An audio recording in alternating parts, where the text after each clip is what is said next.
The Reform UK leader grilled the senior Tory over her party's record on immigration.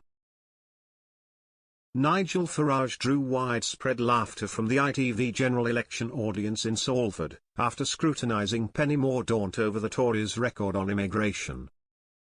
He asked the senior Tory, given that your 2010 manifesto, your 2015 manifesto, your 2017 manifesto said you'd reduce net migrations to the tens of thousands, your 2019 manifesto said immigration would massively reduce and that net 4.3 million people have come into the country since that time. Why on earth should anyone believe the fifth manifesto that promises cuts to net migration?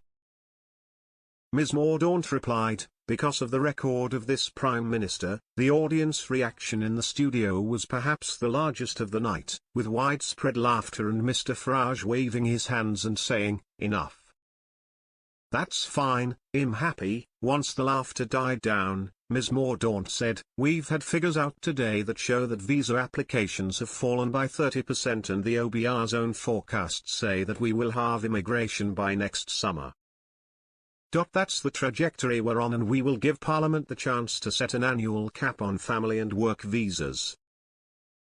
That will be enshrined, a legal cap," she continued, "and that is what we are offering.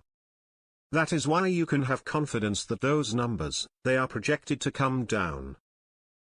And the only alternative you have in this election is that or what the Labour Party have on offer. Nigel is a Labour enabler."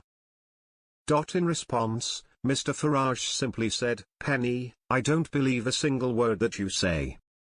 Earlier in the debate, Mr. Farage and Angela Rayner locked horns over Labour's plan to scrap private schools' VAT exemption. Under Labour, private school fees would see 20% VAT slapped on them.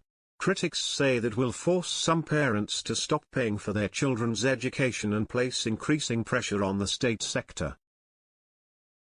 The Reform UK leader tackling the policy, said, "Look, if you put 20% on private school fees, all you'll finish up with, probably 25% of those currently in private school, will then be a burden for state schools.